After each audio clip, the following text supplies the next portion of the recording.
안녕하십니까, 이의용입니다. 여러분은 여러분 자신에 대해서 얼마나 많이 알고 계십니까? 우리가 여러 사람이 모인 곳에서 자기소개를 할 경우에 잘 들어보면 사실은 자기에 대해서 가장 많이 알고 있는 것 같으면서도 자기에 대해서 잘 알지 못하는 경우를 많이 볼 수가 있죠. 우리가 나에 대해서 설명을 하고 분석하는 방법은 굉장히 많이 있습니다. 첫 번째는 그 자아 개념이라는 말이죠. 이 용어는 참 우리들에게 굉장히 중요한 것입니다. 그리고 이제 자아 정체감, 비슷한 말이지만 자아 의식, 자아 존중, 자아 존중감, 그리고 자기 효능감. 특히 자아 존중감과 자기 효능감, 이런 것들은 우리가 좀 잘 알아둘 필요가 있습니다. 먼저 자아 개념이라는 건 뭐냐? 나는 어떤 사람인가이죠. 또 나의 능력은 어느 정도인가? 나는 지금 어떤 상황과 처지에 있는가? 나에 대해서 아는 것입니다. 굉장히 포괄적인 의미라고 볼 수가 있는데요. 사실 우리는 우리 자신에 대해서 잘 알지 못하죠. 내가 어떤 사람인지 잘 알지 못하죠. 왜냐하면 그동안 우리는 다른 사람에 대해서는 많이 공부를 해왔지만 나 자신에 대해서는 별로 연구해 본 적이 없으니까요. 또 나의 능력이 어느 정도인지 정확히 측정을 하고 있지 못합니다. 그래서 능력보다 너무 높은 것을 추구한다든지 능력에 비해서 너무 낮은 것을 추구하는 경우도 많이 있을 수가 있습니다. 자, 그 다음에 이제 자아 정체감이라는 것은 내가 누군지, 내가 독특한 존재인지, 앞서서 우리 자아 정체감 앞에서 우리가 다뤄봤죠. 내가 누군가에 대한 자아 개념을 일관되게 저희가 인식하고 있는 것, 이것을 우리가 자아 정체감이라고 이야기를 합니다. 자의식은 자기 스스로 자기 내면 세계에 대해서 성찰하고 반성하고 자각함으로써 알게 되는, 어떤 의미에서는 자기 자신과 대화를 통해서 자기를 알게 되는, 나와 대화를 할 수 있는 그런 상황을 우리는 자의식이라고 이야기할 수가 있겠죠.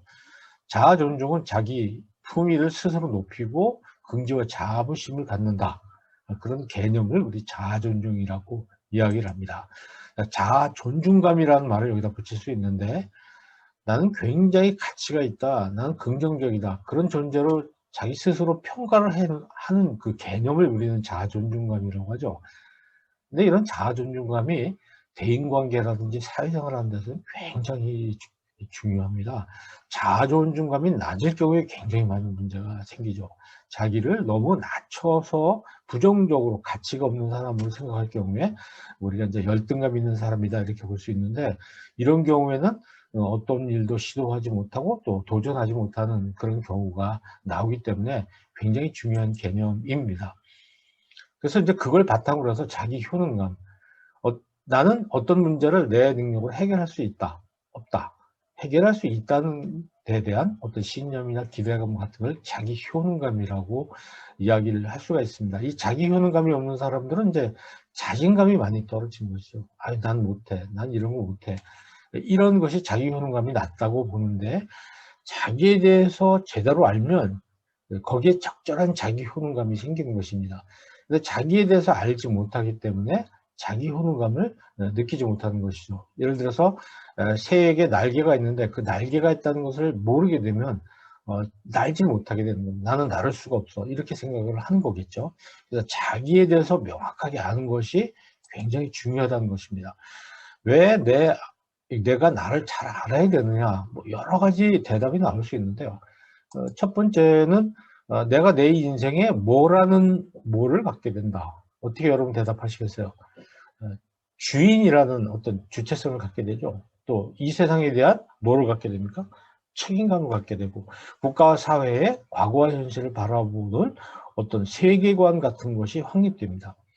또 자아 개념에 걸맞는 그런 직업을 선택하게 되잖아요. 직업. 그러니까 내가 군함이면 전쟁하는 그런 그 직업을 가져야 되겠죠, 배가. 내가 어선이면 고기잡이를 해야 되겠죠. 그래서 자기 자아 개념을 정확히 가져야 거기에 걸맞은 어떤 그 직업을 선택하고 그걸 통해서 자아 실현을 하고 나아가서는 사회에 봉사할 수가 있기 때문에 건강한 자아 개념이 중요하다. 이렇게 볼 수 있습니다. 이상적 자아, 현실적 자아, 의무적 자아, 또 실현 가능한 자아를 잘 조화시켜서 자기를 존중해야 됩니다. 존중하면서 행복한 삶을 이뤄나갈 수 있겠다. 이렇게 볼 수가 있습니다. 이 부분에 대해서는 잠시 후에 다시 한번 소개를 해드리도록 그렇게 하겠습니다. 자, 이렇게 해서 우리는 건강한 자아 개념이 굉장히 중요하다는 것을 말씀을 드렸습니다. 우리 모두는 자아 개념을 명확히 가져야 됩니다. 내가 누구인가를 알아야 되는 것이죠. 내가 얼마만큼 정도의 가치가 있는 사람인가를 또 잘 파악하고, 내가 무엇을 잘할 수 있는가를 잘 아는 것이 앞으로 이제 사회생활하는데 굉장히 중요한 하나의 기준이 될 수가 있기 때문입니다. 나를 알아봐야 되는데요. 그러자면 내가 누군지를 알아봐야 되는데, 나를 알아보는 데는 4가지 관점을 크게 나눠 봅니다. 물론 이거 말고도 뭐 얼마든지 있죠. 나를 알아보는 관점 4가지. 첫째는 생물학적인 나입니다. 생물학적으로 봤을 때 나는 어떤 사람인가. 또 역사적으로 봤을 때는 어떻게 살아왔는가. 사회적으로 나는 어떤 사람들과 살아가는가. 그리고 심리적인 이 내 내면 세계가 어떤 사람인가. 이런 것을 알아보면 한 4가지 관점에서 대강 그 사람을 알아볼 수가 있겠죠. 그러니까 우리가 남자냐 여자냐 혈액형이 뭐냐 뭐 피부색이 어떤 거냐 이런 거 가지고 정체성을 분석하잖아요. 예를 들어 백인이라든지 흑인이라든지 우리 같이 확인종 이런 그 세 가지 부류를 놓고 우리는 금방 사람을 구분할 수가 있겠죠. 그런데 이제 그 사람이 가지고 있는 어떤 성별이라든지 또 장애, 병력, 병의 어떤 그 경력을 얘기합니다. 무슨 병을 앓았다든지 하는 것도 나이, 세대, 또 출신, 뭐 어느 도 출신이냐, 또 어느 나라 출신이냐, 민족, 인종, 피부, 언어, 사투리 쓴다, 뭐 이런 것 때문에 차별받아서는 안 되는 거죠. 왜냐하면 그거는 그 사람의 고유한 정체성이기 때문에 그렇습니다. 나 역시 나 나름대로의 정체성을 가지고 있잖아요. 근데 그 사람도 그 사람 나름의 정체성을 가지고 있기 때문에 그것은 굉장히 존중돼야 되는 거죠. 가끔 우리 손흥민 선수가 유럽에서 약간 인종차별 같은 걸 받아서 힘들어하는 경우를 우리가 엿보게 되죠. 어떻든 둘 이상의 어떤 대상을 놓고 차이를 두어서 구별하는 것은 그건 우리도 차별이라고 이야기를 합니다. 그래서 이 차별을 하지 않아야 되는 것이죠. 어쨌든 간에 생물학적인 나라는 것은 굉장히 그 우리가 내가 누군가 어디에 많이 나옵니까? 뭐 그 신분증에 얼굴 사진 나오고 그런 것이 바로 이 생물학적인 나라고 볼 수가 있습니다. 역사적인 나는 뭐냐? 내가 어떠한 삶을 이렇게 살아왔느냐. 우리가 회사에다 이력서를 낸다든지 할 때 그 사람이 어떻게 살아왔는가 흔적을 보지 않습니까? 그 사람의 정체성을 제가 전체성이라고 썼네요. 그 사람의 정체성을 분석하는 거죠. 족보, 또 이력서, 성장사, 뭐 학교 같은 경우는 생활기록부 같은 거 이런 것들이 역사적인 나를 가르쳐주는 어떤 증명이 되겠지요. 사회적인 나라는 건 뭐냐면 함께 살아온 사람들로 그 사람의 정체성을 분석하는 겁니다. 여러분 내 주변에 어떤 사람이 있는가 그거 굉장히 중요하죠. 나는 누구의 누구야 뭐 이렇게 말하는 사람도 있죠. 그거는 나는 이런 사람들하고 같이 사는 사람이야 이런 뜻입니다. 그래서 그가 어떠한 사람들과 함께 살아왔는가 그걸 보면서 그 사람의 정체성을 우리는 분석하고 있습니다. 학교에서는 우리 교우 관계 같은 걸 따져보잖아요. 우리 반에 A라는 학생이 어떤 친구들하고 같이 노는가 보면서 그 친구의 됨됨이를 우리가 이제 살펴보는 것이 여기에 해당된다고 볼 수가 있습니다. 심리적인 나라는 것은 이제 우리가 어떤 행동을 결정할 때는 가치관이나 감정, 성격, 생각, 인식 뭐 이런 것들이 있는데 그런 내적인 것들로 그 사람의 정체성을 분석해 보는 거죠. 뭐 그 사람의 종교가 뭐냐, 또 어떤 기질이나 성격이 어떤 것이냐, 현재 감정 상태가 그 사람이 어떠냐, 뭘 어떻게 생각을 가지고 있느냐로 그 사람을 분석하는데 이게 겉으로 잘 드러나질 않습니다. 그래서 심리 진단 도구 같은 데서 분석하는데 사실 그 내면에 대한 분석은 그게 쉽지가 않습니다. 그래서 우리가 이제 범죄인들을 이렇게 할 때 뭐 그 사람들의 심리적인 면 살펴보는 전문가들이 있고 그러지 않습니까? 네. 어쨌든 이렇게 우리는 사람의 정체성을 살펴볼 수가 있습니다. 그거는 우리 자신도 그렇게 살펴볼 수 있지만 다른 사람도 그렇게 살펴볼 수 있다는 얘기가 되죠. 근데 이제 우리가 조심해야 될 것은 또 네 가지의 자아 개념을 통해서 설명을 드리고자 하는데, 우리는 보통 이렇게 네 가지의 자아 개념을 가지고 있다고 그럽니다. 뭐냐면 현실적인 나죠. 현실적인 나, 현재 나. 근데 이상적인 나가 있어요. 뭐 이 다음에 내가 그리는 하나의 꿈, 뭐 이상적인 내 모습 같은 것들이 있어요. 그런가 하면 내가 할 수 있는 어떤 효능감을 중심으로 한 내 역량이라든지 이런 거는 요 정도인데, 주변에서 나는 반드시 뭐가 돼야 돼라든가 어느 정도는 돼야 돼 하는 그 요구하는 주변에서 보는 의무적인 나를 또 내가 느끼게 되는 거죠. 그래서 이 현실적인 나와 이상적인 나, 실현 가능한 나와 의무적인 나에 대해서 우리가 잘 구분하고 조화를 이루어야 되는데요.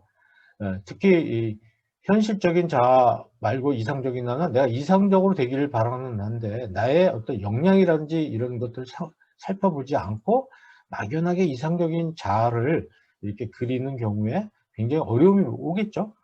또 실현 가능한 나는 이 정도인데, 근데 내가 노력해서 될 수 있는 건 요 정도라고 보는데, 부모라든지 주변 사람들은 나에게서 의무적인 나를 이렇게 만들고 나는 이만큼 돼야 된다는 걸 저한테 주입을 이제 시키는 경우가 많이 있어요. 그래서 옛날에 그 수능 같은 시험에서 뭐 1등을 하지 못하고 점수가 낮았다거나 자기 반에서 성적이 떨어졌다거나, 그래서 이제 뭐 굉장히 자해를 하고 이런 경우가 많이 있는데, 그게 뭐냐면 내가 할 수 있는 것은 이 정도인데 부모들이 기대하는 게 이만큼이기 때문에 그걸 따라가지 못해서 오는 아픔, 내적인 갈등이죠.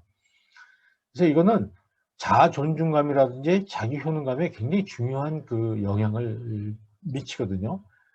우리 자신이 어느 정도인지 잘 봐야 됩니다. 그래서 현실적인 나와 이상적인 나가 굉장히 큰 격차가 있다 그러면은, 또 실현 가능한 나는 이 정도인데 의무적인 나, 주변에서 기대하는 나의 모습 이 정도라고 그러면 이 사이에 뭐가 오냐면은, 야, 나는 아무리 노력해도 안 되겠다 하는 그런 우울증이라든지 우울감, 좌절감, 실패감, 뭐 불안감, 좌절감, 뭐 이런 것들이 오게 되니까 그 삶이 행복할 리가 없죠. 그래서 우리 모두는 내가 어떤 사람들에게서 그 의무적인 나를 그 사람에게 요구하지 않도록 굉장히 조심해야 되고, 또 우리 자신이 현실적인 나와 이상적인 나가 어느 정도인지에 대해서 정확히 그 평가를 할 필요가 있어요. 그래서 현실적인 나보다 내가 조금 더 높게 이상적인 나를 갖는 것 굉장히 정상적입니다. 그래야 사람의 발전이 있겠죠. 그리고 실현 가능한 나보다는 의무적인 나가 너무 멀지 않게 가까워야 됩니다. 그래서 내가 조금만 노력하면 할 수 있겠구나 하는 그 정도가 돼야 되는데, 그런 것이 있어야 또 우리는 자신감과 의지와 의욕을 갖게 돼요. 근데 이게 너무 멀면 의욕을 갖지 못하고 자신감이 떨어지잖아요. 그래서 그 현실적인 나와 실현 가능한 나에서 조금 더 발전하기가 어렵다, 이런 걸 우리가 볼 수가 있습니다. 그래서 우리가 이제 이런 부분에 대해서 좀 큰 관심을 갖고 우리 자신을 어떻게 할 것인가. 여러분, 나의 경우는 어떤가?